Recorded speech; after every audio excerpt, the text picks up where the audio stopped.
Before we leap into this episode of Chesapeake Uncharted, I have a request.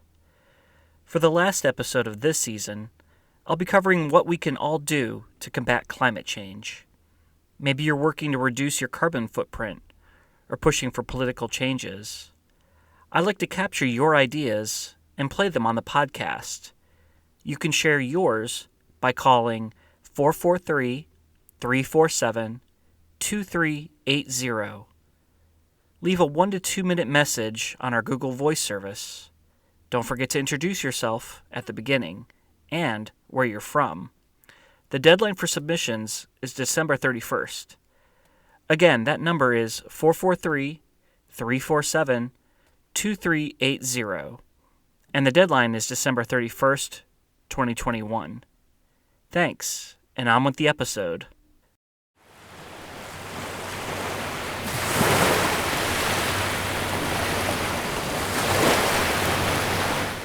From the Chesapeake Bay Journal, your source for independent environmental reporting, this is Chesapeake Uncharted, the podcast that uncovers stories about the Bay, its interconnected ecosystem, and the people who rely on them.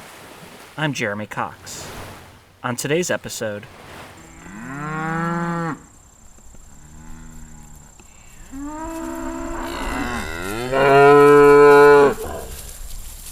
Oh, you're a big one. It's a stampede.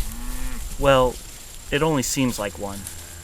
Michael Heller is the manager of a livestock farm outside Upper Marlboro, Maryland. He just pulled up to the edge of a field in his mule, a kind of golf cart on steroids. He throws open a gate, and with some coaxing, "Come on, Dad! Dolly! Dolly! Dolly!" the cows start pouring through at a trot. There are about 40 cows in all, most with honey-brown coats, just starting to get shaggy with the approach of winter. As the herd squeezes through the narrow opening, they enter a new fenced-in pasture where the grass is fresh and tall. Almost immediately, the mooing subsides, replaced by the sound of tongues ripping up ribbons of grass.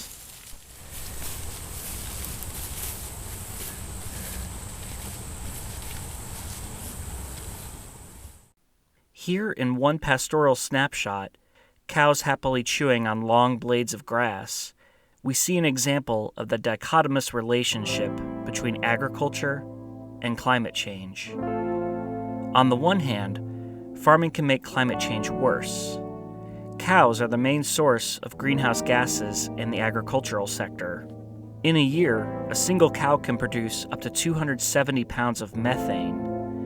But agriculture can also be one of our biggest weapons in the fight against rising greenhouse gas levels. How can that be? Heller tells me that it starts beneath our feet. Soil is the second biggest sink or storage place we have for carbon behind oceans. Soil happens to be one that farmers have some control over. So agriculture has a great opportunity to contribute positively to climate change by building soil. During this season of Chesapeake Uncharted, we're examining climate change. It's happening in the here and now, and not just at the North Pole in Antarctica. We're talking right here in the Chesapeake Bay region. With each episode, we're taking a close look at one slice of this new reality. Think of this as a snapshot in time before things get worse, when we as a society can maybe still change the future. We can't have a discussion about climate change in the Chesapeake Bay watershed without talking about farms. Agriculture is the second largest land use in the 64,000 square mile drainage basin, accounting for nearly 30% of all that land.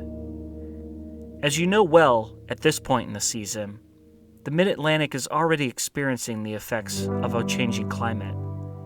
It's getting hotter, rainfall is heavier, flash droughts are popping up with greater frequency. If you rely on a stable climate, like a farmer, these changes imperil your livelihood. Today, we'll look at the problems that farmers are facing, but we'll set aside plenty of time for examining the surprising potential that agriculture holds in keeping the planet from veering too far off the rails? We'll talk about that right after a quick break.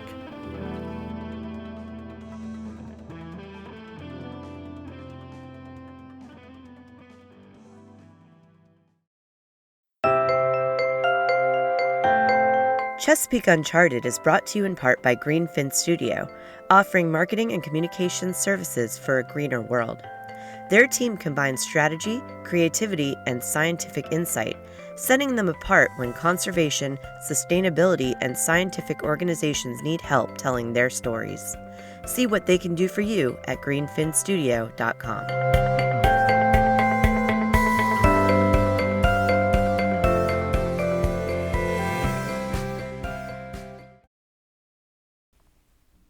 Welcome back. On today's episode of Chesapeake Uncharted, we're examining the bitter harvest that's in store for agriculture in the Bay region if the climate continues to change. As I was saying, agriculture can cause more climate degradation, and it can be a solution. In the meantime, farmers are grappling with a climate in flux. There's really no facet of agriculture that won't have some impact one way or the other. Ernie Shea is a board member of the University of Maryland's Harry R. Hughes Center for Agroecology and also the nonprofit group Solutions from the Land. In 2021, the Maryland General Assembly tasked state staffers with assessing how vulnerable agriculture is to the changing climate. It's the state's first climate assessment focused solely on agriculture. Right now, Shea and his co-authors are still in the beginning stages of their work, but they have a good idea of what they'll find based on what they're already seeing. What we have been experiencing over decades is a fairly constant water regime, and now these variations will create, we anticipate, some significant challenges for Maryland farmers. If you're a farmer, water is a pretty important component of what you do. If you get too much at one time, or the opposite, not enough for too long, your crops are going to be in trouble. At first blush, it would seem that climate change would be a boon for farmers in the Bay region. A warming planet is expected to translate into a longer growing period in the Northeast. Since 1895, the growing season has expanded by 23 days in Maryland and 19 days in Pennsylvania. Both are greater than the national average of 14 days. But those gains could be offset by changes in rainfall. So instead of 1 and 2 inch rains, we might be expecting more frequent 3 and 4 inch rains that come faster. If you're a fan of locally produced wines, you are already getting a taste of this phenomenon. My wife and I are big fans of Virginia wines. We take a handful of trips each year to the wine country around Charlottesville and Loudoun County. You may recall that the summer and fall of 2018 was one long monsoon season. Much of Virginia saw 60 inches of rain that year, about 20 inches above normal. If climate predictions for our region prove correct, this is exactly the kind of barrage we can expect to see with more frequency. The 2018 rains knocked Virginia's vineyards back on their heels, resulting in a 35% reduction in yields from 2017. And what did make it into bottles that year was often of below average quality, particularly the reds, which are more finicky to begin with. So here's a tip for wine drinkers. Before you buy a 2018 Virginia wine, try it to make sure that it isn't marred by climate change. But it's not just excess rain that's the problem, according to Puneet Sarastava, a University of Maryland researcher and Shea's co-author. Flash droughts, so we are expected to see a lot of intense storm and in between long dry periods, and that might necessitate is building a irrigation infrastructure to provide water during those flash drought periods. It may sound odd to have heavier periods of rainfall accompanied by a greater frequency of droughts. But that's because we're talking about getting those rains in quick, torrential bursts. Rising temperatures will likely increase evaporation, leaving soils drier, so we can expect to see longer dry periods in between those heavy rains. Now we get into talking about the costs of adaptation. To offset those dry spells, more farmers are turning to irrigation.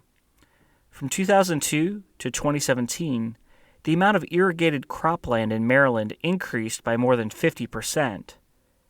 That water can save a crop in a time of crisis, but it also increases a farm's expenses. A similar cost calculation is happening because of rising air temperatures, Shea said. Livestock are very susceptible to heat and humidity. We're a big poultry producing state, still a fairly big dairy producing state. So, what response mitigation options do poultry producers have when higher temperatures may force increased energy costs to cool houses, as one example?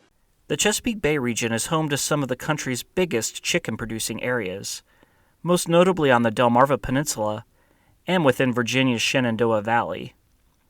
The birds are raised in long, low-ceilinged barns that must be kept cool in the summer and warm in the winter. As Shea said, hotter summers are likely to increase energy demands on these farms. But there's an opposite side to that equation. Warmer winters will help them save money on heating.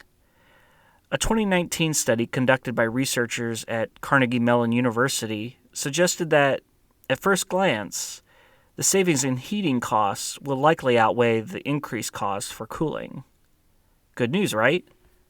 Maybe not. Traditionally, chicken houses are cooled by evaporative cooling pads, which draw in outside air through water-saturated pads. Fans make it feel more comfortable through a wind chill effect. That tried-and-true cooling method may no longer be cost-effective, though, as streaks of 95-degree or hotter days occur more often, according to the study. Farmers may need to switch to other cooling technologies, such as air conditioning. This will almost certainly lead to greater electricity usage and more expense. This gets at one of the main points of the vulnerability assessment, Shea said. The good news is there are options that producers will have, but if they don't know what's coming, they'll be flying, so to speak, blind. So what we're trying to do at the Hughes Center and with our government partners is help producers get up to speed with the latest scientific information so they can make informed decisions. I could certainly fill up the rest of this episode and an entire podcast season listing the ways in which climate change is upending agriculture as we know it. What's more interesting, I think, is looking at the path forward. Farmers aren't merely helpless victims of climate change. They have dominion over broad swaths of land, not to mention a big chunk of the economy. Decisions they make with their land today can have a lasting and meaningful impact on tomorrow's climate. This, according to a growing movement in the agricultural community that strives to fight climate change from the ground up. We don't farm quite the way a lot of our neighbors do. Hannah Smith Brubaker owns and manages an organic farm on 75 acres in Juniata County in Pennsylvania. She and her partner raise laying hens and sheep for fiber, as well as 50 different types of vegetables and berries. It's a farm, to be sure, but also a mission. There's no question that we have to all be doing everything we can to be mitigating the risks associated with climate change, and continuing to practice extractive agriculture is not going to help us with that regard. Now, there's a term there. I mean, I'm sure most people have heard the term extractive mining. What is extractive agriculture? I think it's just a mindset that we as humans can just take from the land. If we're just continuously growing on the land, but not, for example, returning nutrients or building soil or in some way trying to limit our impact, it's going to degrade, and eventually it's not going to be productive. So what's the alternative? Sustainable agriculture, she says. So sustainable agriculture is really being cognizant of the ecology around us when we're farming, that we're part of an ecosystem, that we want to make sure is certainly not negatively impacted by our agriculture, but hopefully maybe we've even been able to improve it. According to Farmers for a Sustainable Future, an industry group under the American Farm Bureau Federation, sustainable practices are catching on. Citing farm census data, the group reports that in the 5 years between 2012 and 2017, solar energy use on farms went up nearly 150%, and wind power usage went up more than 50%. Meanwhile, cover crops, which are planted outside the growing season to prevent soil loss, surged from 10 million acres to 15 million acres nationwide. And there was a nearly 10% increase in the amount of acreage left untilled between crops in an effort to retain organic matter in the soil.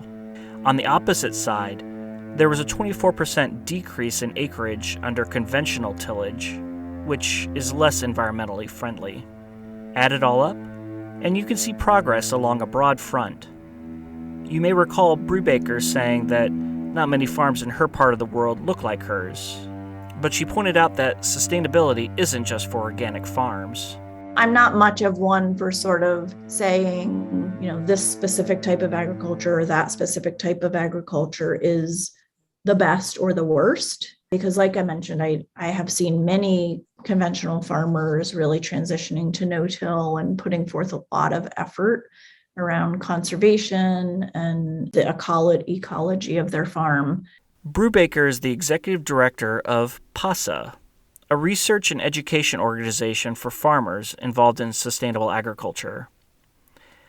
The 31-year-old group is based in Harrisburg.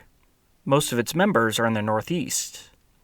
It conducts farm training events and does research. The organization started 31 years ago, was actually a conference before it was an organization. And it was just a bunch of farmers who got together who wanted to talk about what was going on their farms and start doing peer-to-peer education. And that has stuck with us for our whole history. Since 2016, the group has led a citizen science research effort tracking soil health at more than 100 farms in Pennsylvania and Maryland. In this, one of the largest and most diverse studies of its kind, researchers are finding that a no-till strategy can still yield optimal soil health. It takes some work, perhaps planting cover crops or even resorting to some herbicide use to control weeds, but it can be done. A changing climate, however, could undermine these efforts, the initial reporting suggests. During that historically wet 2018, participating farms in Pennsylvania and Maryland experienced an average drop of 50 to 60% in aggregate stability. That means the ability of soil to resist disintegration. When rushing water knocks soil particles loose, they can fill in surface pores, and when that dries, it forms a hard crust that prevents water from seeping down to reach plant roots. That's not what you want as a farmer. All the more reason to start building soil health now, Brubaker says. Broaden out across the whole state, and all farms are doing soil improvement, and all farms are able to absorb more water. We're talking about billions of gallons of water that can be absorbed that aren't being absorbed right now when we have these flooding events. Are we in the weeds yet? Let's head back out to the farm with Michael Heller to hear about the differences these practices make on the ground. We're riding on the mule beside a lush, leafy crop that looms above us and kind of looks like corn, but also doesn't. We stop right here, for instance. You see these plants that if I walk in here 3 feet, you won't be able to see me. That just gives you a sense of how dense this vegetation is, but already I'm hidden from you. Yeah, so, you're gone. It's like the meme of Homer Simpson where he backs into the hedge and disappears. Heller really does vanish from sight, even though he's only a few paces away. He reappears and explains what this is all about. This is what we would call a cover crop. Probably the most valuable crop we'll plant, but we will never harvest it.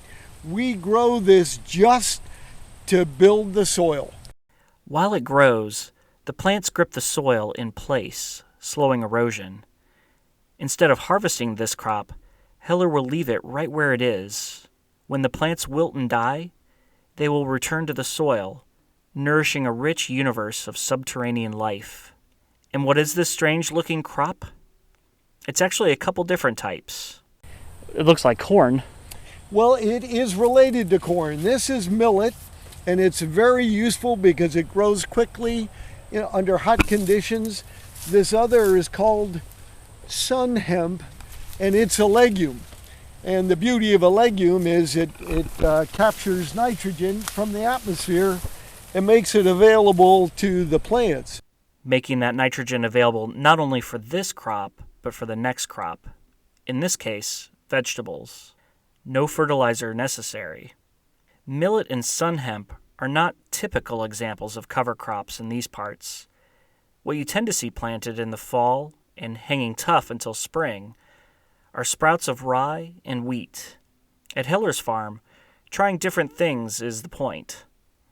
This hilly farm actually belongs to the Chesapeake Bay Foundation. The Claggett family donated the former tobacco farm to the environmental group so it could be run as an educational working farm. To be sure, many organizations advocate for the adoption of cover crops and other environmentally friendly practices on farms. If the Claggett farm stands out, it's for its size and the length of the group's devotion to the project. The farm covers nearly 300 acres of rural Prince George's County and has been operated by the Bay Foundation for nearly 40 years. Heller has been there from the beginning. The Foundation's interest in running a farm grew out of evidence in the restoration effort's infancy that agriculture is the Bay's biggest source of pollution, he said. So the Chesapeake Bay Foundation said, wow, if agriculture is such a big, important source, it would be wonderful if we could operate a farm, understand the complexity that farmers face, but also use the farm as a forum to talk about what is it about farming that is positive and what are the problems with agriculture. Soil health doesn't just improve overnight. So the Claggett farm presents a rare glimpse at what a farm can look like if given enough time and effort. Over time on this farm, when I first came here almost 40 years ago, the organic matter levels ran about 1.2 to 1.5%. Today, they're all over 4%. As we have heard, that's a boon for the Bay, because that sponge-like soil can hold more water, reducing the amount of runoff pollution. Here, farmers can see conservation in action and decide for themselves what's right for their farms. Over the years, many conservation practices have soared in popularity in the Bay watershed and beyond. For example, aided by state and federal cost-sharing programs, cover crops like those planted at the Claggett farm are becoming a staple. The last agricultural census in 2017 showed 410,000 acres of cover crops in Maryland, an increase of 22% over the previous census just 5 years earlier. In Pennsylvania, bean counters recorded 595,000 acres, a 28% increase. The Bay Foundation sells its produce directly to consumers and sets aside a share of it for people living in or near poverty. But the 20-acre vegetable patch is only a small part of the carbon sequestration story here. Most of the acreage is given over to pasture, thoughtfully chewed by sheep and cattle. Time to hop back on the mule. As we ride, Heller says something surprising. Raising cows and sheep can be a positive force for climate change. If you manage the pastures they're in well. This idea that cattle and sheep can fight climate change is a bit counterintuitive. You've probably seen an avalanche of articles stating how going vegan or vegetarian can greatly reduce your carbon footprint. And they're not wrong. A wide-ranging review of current scholarship led by the University of Copenhagen in 2019 suggested that meat isn't always bad. Straight off, it showed that yes, a 100% vegan diet has the least environmental impact. But you can obtain a similar impact, it found, by greatly reducing your meat and dairy intake. The Claggett farm demonstrates that some changes in production methods could lead to more sustainable meat.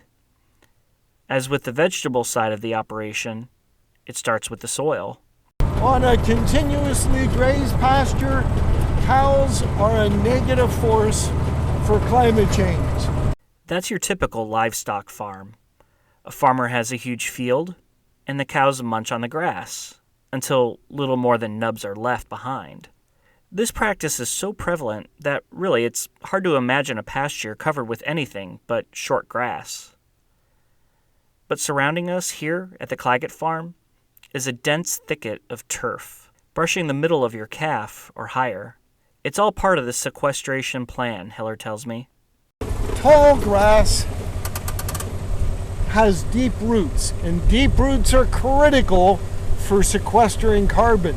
The way carbon gets stored in the soil from the atmosphere is plants take it in when they're photosynthesizing. They turn it into sugars and then have it run out the roots at the bottom.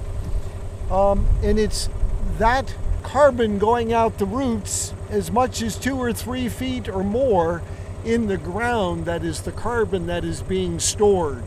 How does he keep his grass so long? Instead of allowing the cattle to feed on it continuously, he moves them just about daily from one fenced-off area to another. The farm is carved up into more than 100 paddocks, as they're called.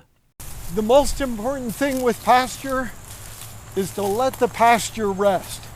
So I try to let it rest 40 to 60 days before cows will come back to a field that they have been on. Okay. After Heller opens the gate to one of the paddocks, the cows come pouring out into a field of tall, delicious-looking grass. Immediately, they bow their heads to the ground, tongues spiraling around tufts of green blades. The feast is on.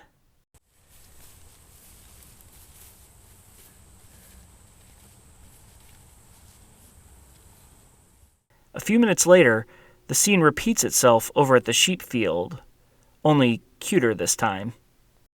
Okay, we're ready, guys. Okay. So,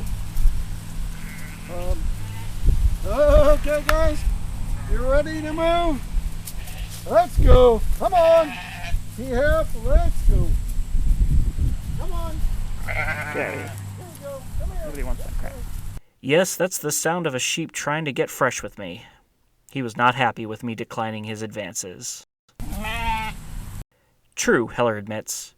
He could get all the environmental benefit by simply growing healthy grass and taking the cows and the sheep out of the equation. But then there wouldn't be an economic benefit. When farming is practiced this way, slower, with more attention to the soil, environmental and economic benefits, he says, can go hand in hand. The sheep and the cows are making really good productive use of these pastures. They turn it into a nutrient-dense, very rich protein that is a healthy source of nutrition for humans. A pasture-based farm can even save farmers money in the long run, he says.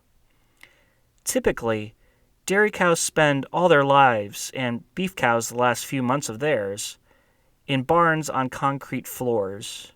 You've got to bring the food to them. A University of Maryland study looked at pasture-based versus confined systems, examining the balance sheets of 62 farms in Maryland and Pennsylvania. On the labor side, confined dairy operations spent $193 per cow, while grazing operations spent $66, a third of that amount. Now, there are other considerations, of course. Grazing requires much more land, so that's an added cost. Confined operations generated about 25% more income from milk sales because their cows produced more milk. But pasture-based operations got more money on the back end when they sold their cows. In the end, the study found that confined farms raked in much more income, but also had a lot more cash going the other way in expenses. As a result, the typical pasture-based dairy farm netted a slightly higher profit margin than its confined brethren, $53,000 a year versus $48,000. Here's something you don't hear a lot about during climate change discussions: hope. Do farmers and consumers need to make changes to reduce greenhouse gas emissions? Absolutely. But as you can see on a farm not far from the nation's capital, these changes don't have to be revolutionary. Heller, one last time. So agriculture really has probably the biggest opportunity of any segment of the production world to really improve climate change by capturing carbon. Yep. Thanks to Greenfin Studio, which combines creativity and communication savvy with scientific insight. Visit greenfinstudio.com to see how they can help your organization engage a wider audience. Chesapeake Uncharted is brought to you by the Bay Journal, your source for independent environmental news in the Chesapeake region. Production for this episode was by me, Jeremy Cox. The story was edited by Laura Lutz. Our marketing and advertising director is Jackie Kane. You can find more episodes of Chesapeake Uncharted on your favorite streaming service or at ChesapeakeUncharted.com. If you like what you're hearing, sign up for a free Bay Journal news subscription at BayJournal.com. Until next time, this has been Jeremy Cox. Take care.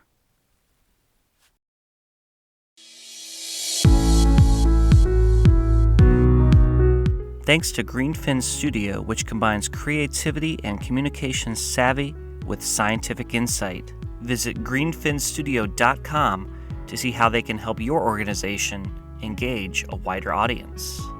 Chesapeake Uncharted is brought to you by the Bay Journal, your source for independent environmental news in the Chesapeake region. Production for this episode was by me, Jeremy Cox. The story was edited by Laura Lutz. Our marketing and advertising director is Jackie Kane. You can find more episodes of Chesapeake Uncharted on your favorite streaming service or at ChesapeakeUncharted.com. If you like what you're hearing, sign up for a free Bay Journal news subscription at BayJournal.com.